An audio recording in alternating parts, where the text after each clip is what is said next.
love you. I love you too, baby. I'll be praying for you. Go find Dad. I'll miss you too.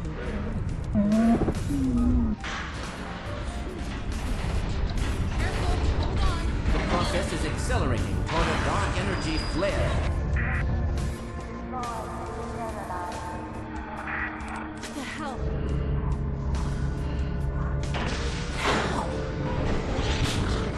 She's in serious trouble.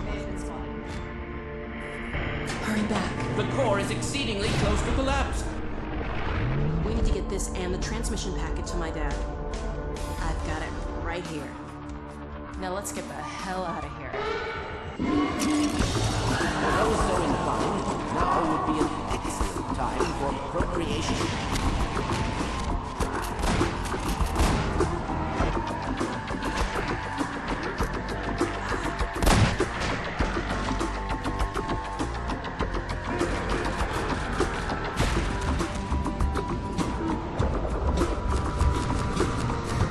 You two have to get out of the city.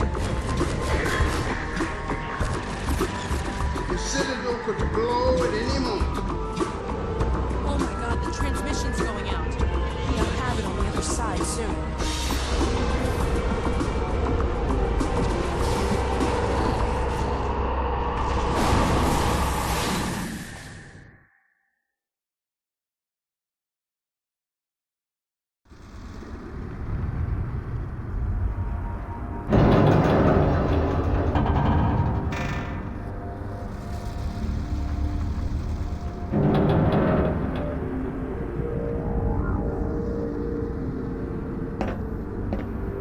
Welcome to Half-Life 2, Episode 2.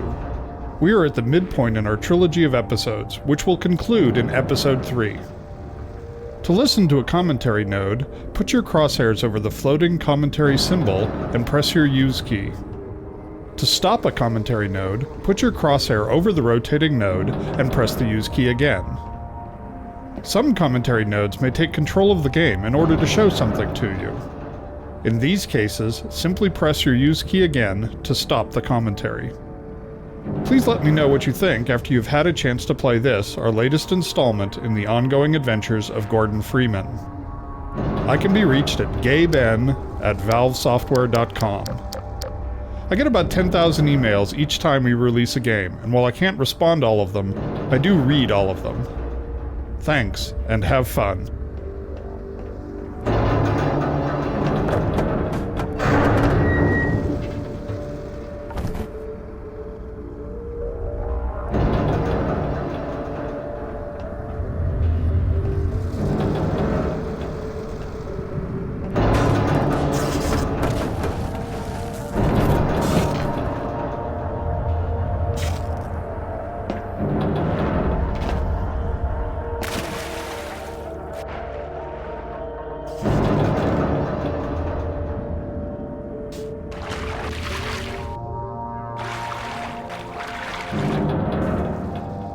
Starting Episode 2 in the crashed train has several purposes.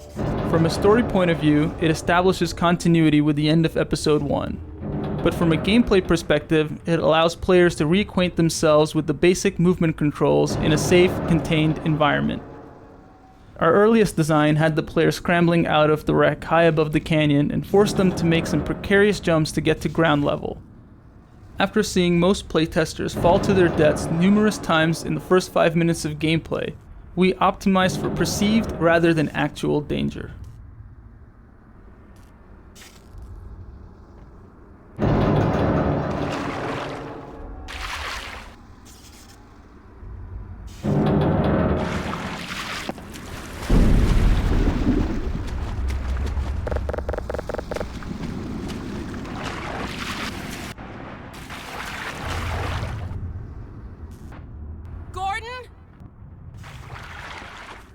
Oh, Gordon, thank God you're okay. Hold on a sec. I'll get you out of there. Ah! Let's hope this still works. Stand back. Here goes.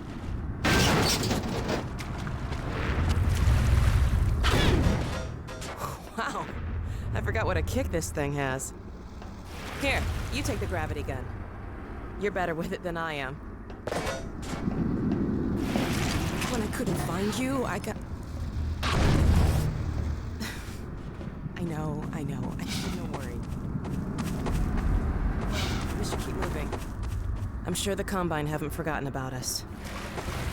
I heard Vortigaunts a few minutes ago. Maybe they're still around. We've got a long way to go to find my dad. It'd be nice to have some extra help.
Is happening?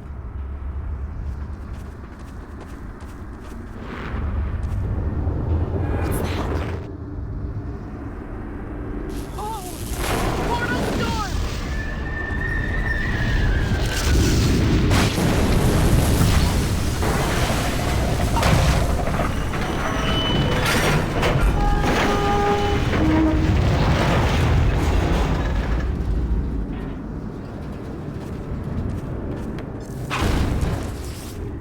Are you okay? It's like the first days all over again. I hope we don't get many more.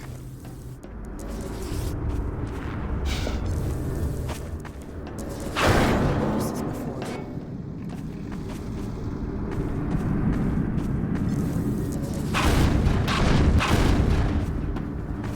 The destruction of this rail bridge was our first opportunity to showcase our new cinematic physics technology. We wanted to convey to the player the scale of the train wreck, and the delicate balance the damaged bridge was left in as a result. The structural deformation of the twisted metal was modeled with the help of surface-based spring networks, driven by particle systems. In this case, we actually passed a rail car through the bridge and solved the deformation dynamically. For the collapse, we used an offline large-scale rigid body simulation, a technology typically reserved for the visual effects industry. In this simulation we have about 750 moving parts, calculated with coarse, convex hulls. These in turn drove a skeleton network, to which the high-resolution geometry was skinned. Particles were then emitted from the transforming geometry and calculated in-game.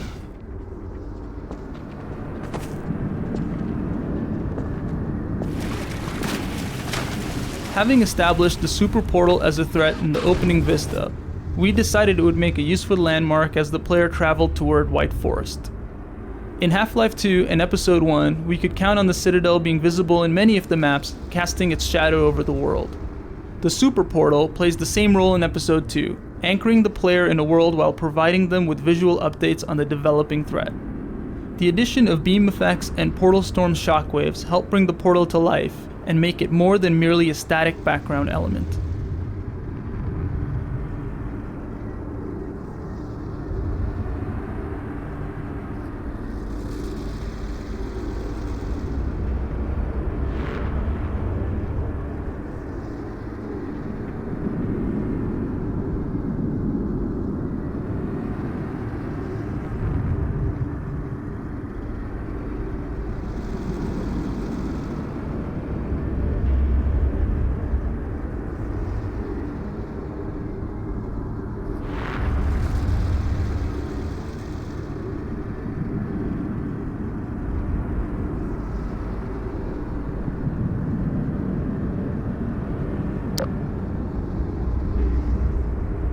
The view of the ruined yet still dangerous City 17 is a good example of a classic Half-Life vista.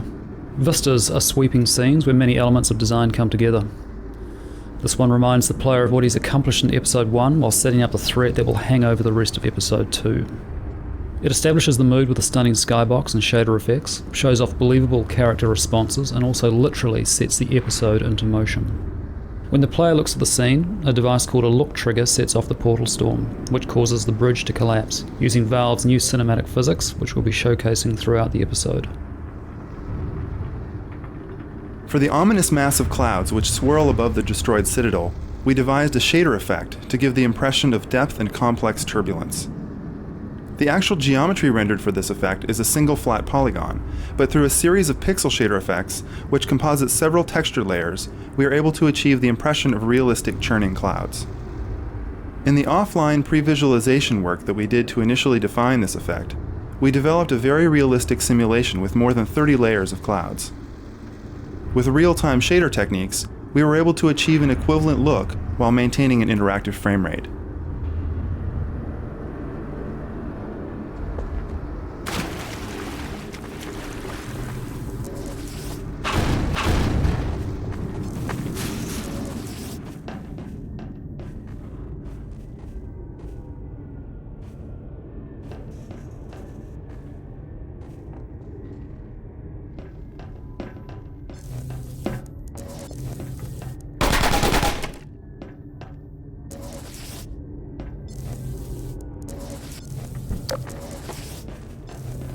I wouldn't be surprised if the rebels use this place.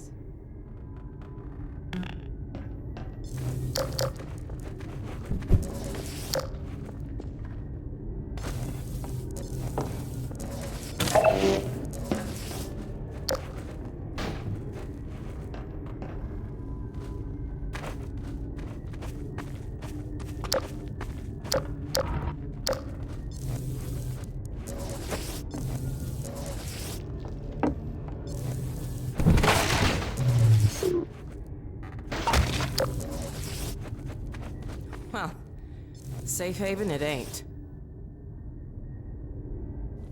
So I really don't think I had any idea what I was getting into when I auditioned for the game, because I really had no clue what Half-Life was, what Steam was, or what Valve was about. But I did really have the feeling that it was something that was really heavy, since when I was in the waiting room, everybody that was sitting across from me just seemed like they were stars or recognizable faces. And then the first time that I sat down with the Valve team, they showed me some rough animations of Alyx, and immediately I just couldn't keep my eyes off her. I mean, she actually looked like someone I could be related to, and that has never happened to me.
Zombies. I got 'em.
Okay, a communication center.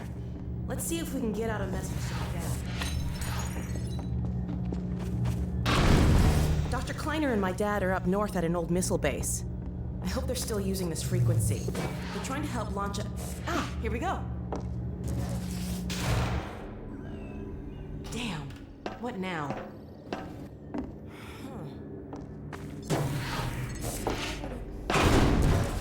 Let me see if I can get it working again.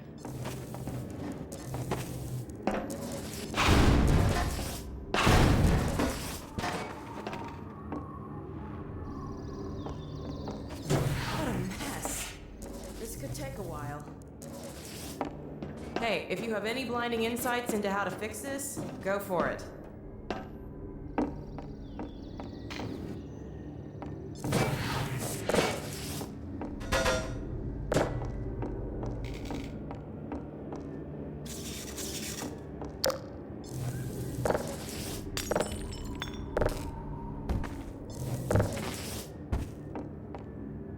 Hey, you see that cord, Gordon?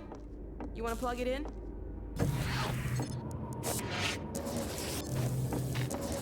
In this first part of the episode, we're restoring the player's connection to Alyx by recalling the sort of collaborative activities you shared with her in episode 1, from combat to collaborative puzzle solving.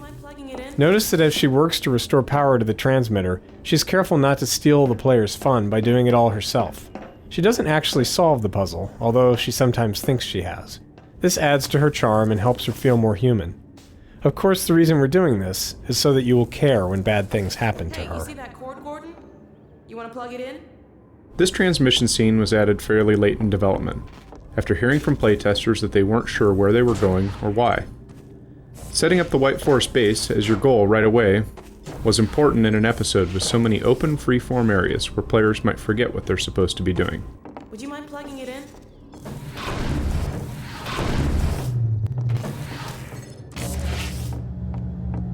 Thanks. That did the trick.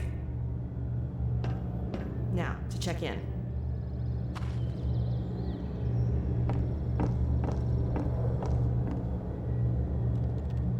White Forest! White Forest, this is Alyx Vance. Do you read? White Forest, come in. White Forest, are you there? Alyx! My goodness, is that really you? Yes, and Gordon too. We're okay. We made it out of City 17. Alyx, thank God. I can hardly believe it. Don't worry, Dad. We're fine. But something really strange is happening with the Citadel. Oh yes, we've been monitoring the situation. The raw discharge of the meltdown has been focused into a coherent beam of portal energy. It's the Combine. They're trying to open another gateway. Yes, what you're seeing is the infancy of a super portal. If it attains full strength, it'll be the 7-hour war all over again. Except this time we won't last 7 minutes. My God. Gordon, what if that's why they were sending so much data from the Citadel? So that... Data? From the Citadel? In the control room. They were feeding huge volumes of data directly into the core destruction sequence. Magnuson, did you hear that? I'll bet it's the Combine portal code. Yes, I'm not deaf. I downloaded the whole packet. They've been chasing us ever since. Well, of course they have. You see, Kleiner, it's the linchpin of all of their plans. Well, I can see that. I never said... Somewhere in that sequence, they would have had to establish a connection with the far side. What you have there, young lady, is the specific contact code for the Combine overworld. Good God. If I'm right about this, and I have no reason to doubt myself, you are carrying the very code Dr. Mossman had hoped to recover. Now, how soon can you get here? Well, we'll have to get our bearings, but we can definitely... There is no time to waste. We'll need to step up the launch schedule.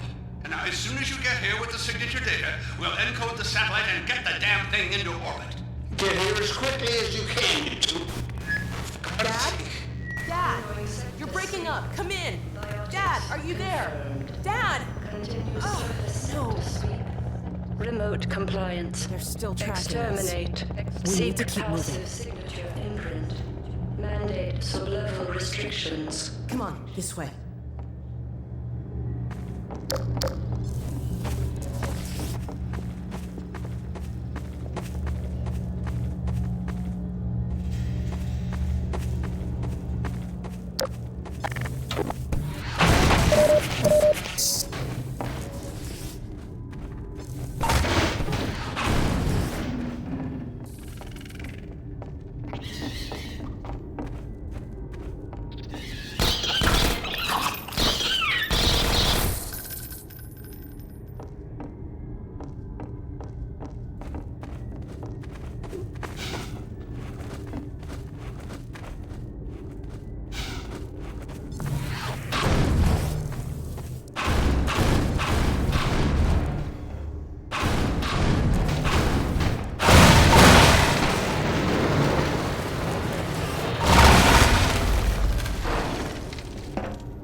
Nice.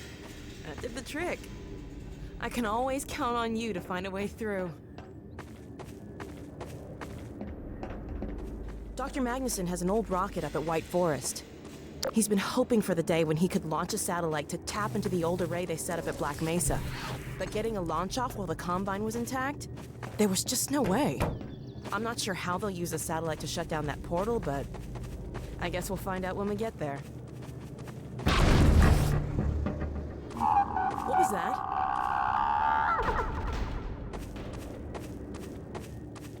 Did you hear that?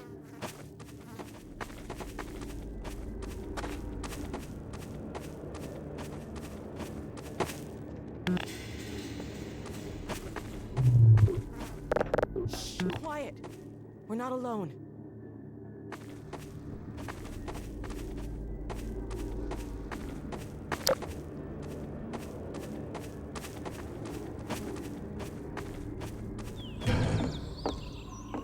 Hey, can you figure out a way to get this gate open?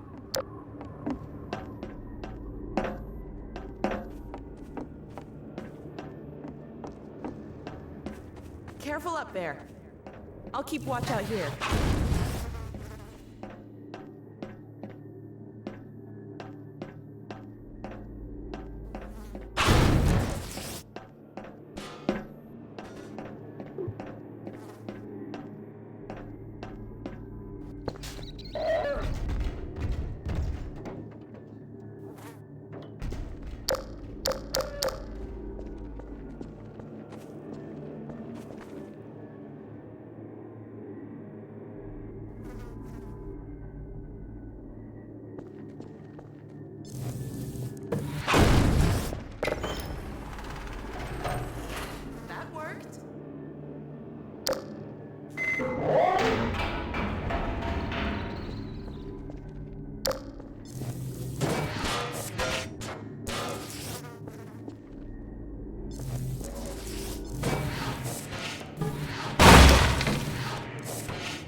The Alyx fans. What harm has come? Ah, the free man. I am pleased to see at least you are unharmed. But the Alyx fans, her condition is grave.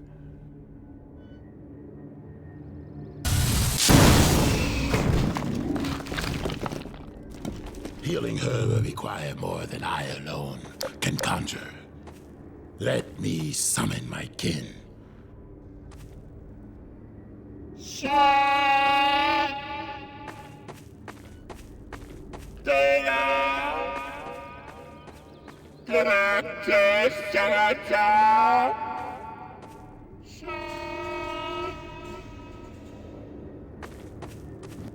My kin will meet us at a sheltered location beneath the surface. We must move her there quickly. I will stabilize her if the free man will provide us with protection. Let us hurry, free man. Help awaits us in the mines. Creating the sound of the Vort's call was a refreshing break from scoring huge explosions or the bridge destruction. We wanted something subtle that would communicate the Vort's general nature as well as its specific cry for help. Sometimes it can be difficult to process sounds while still giving an organic quality to the voice. To design a sound that contained a sense of the alien personality without just sounding like another animal call, we found a way to add and process overtones while subtly altering the phrasing of the pitch. The resulting sounds give the impression that the Vorts are in fact communicating among each other with a dynamic dialogue of calls as opposed to speech. Forward, Freeman. From the beginning of Episode 2's design, we intended for Alyx to be gravely injured and fall into a coma. However, the timing and nature of her injury changed dramatically. In the earliest version, the player woke to find Alyx already unconscious. We wanted the player to be unsure of what to do, but instead this turned out to be merely confusing. In the next iteration, Alyx balanced precariously in the train car near the player, only to slip and fall as the train shifted. This was unsatisfying because we have painted Alyx as tough and agile. Having her injured in a fall seemed arbitrary and impersonal. We kept trying to add a stronger emotional aspect to her injury, something that would give rise to anger and fear. Around this time, the Hunters were coming online, and we were having trouble giving them a really powerful introductory moment. Solving both problems at the same time, we introduced the Hunters as the cause of Alyx's injury.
We must hasten.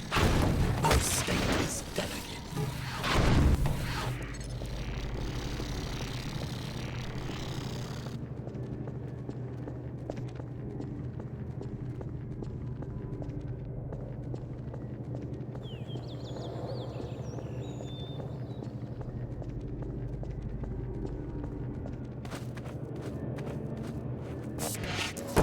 You scare me.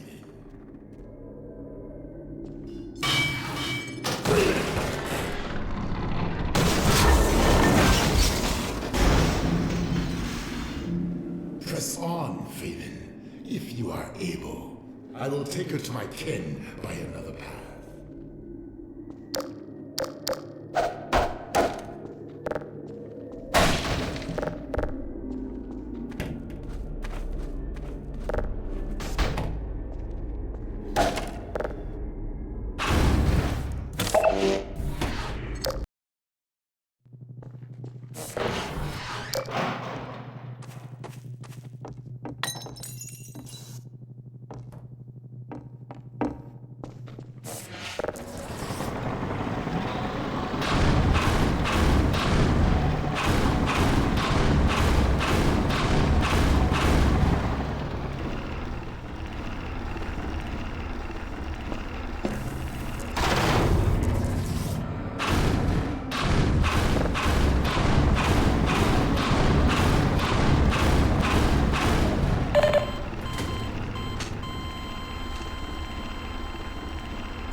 In early tests, playtesters didn't realize that antlion grubs drop health nuggets, since they tended to pick up the nuggets by accident after squishing the grubs.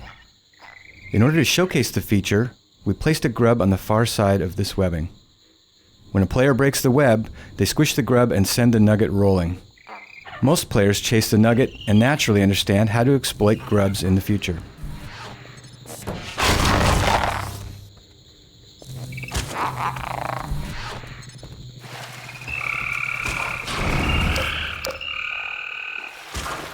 The antlion grubs were initially created for Half-Life 2, to visually flesh out the life cycle of the antlions.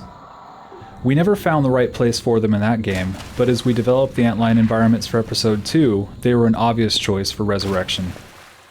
In addition to their role in the life cycle of the antlion, they provide an equally valuable service in these dark tunnels: light. As the grubs came to life, we made sure that killing them was more rewarding. In addition to the satisfying squish effects, we added the health nugget for ailing players. Soon, we found many players were compelled to squash every grub in the map. It's worth pointing out that grubs also play a role in our dynamic resupply system. The more injured you are, the more health they provide, which allows us to create a consistent level of challenge for players at differing skill levels.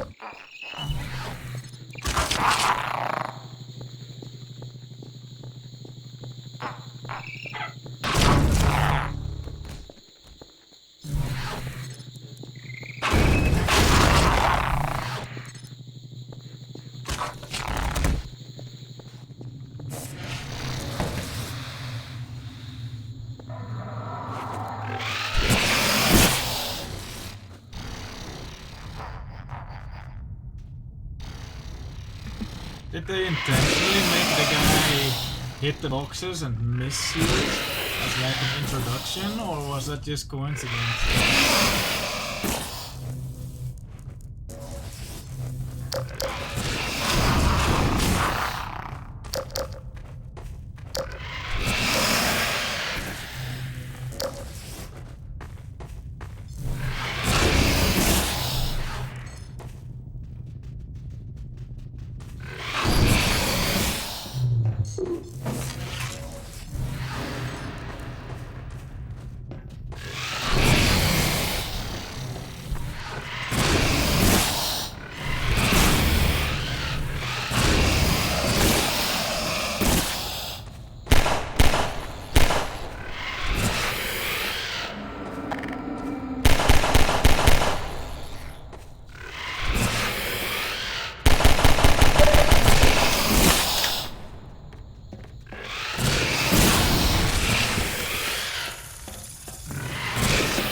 you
dropping.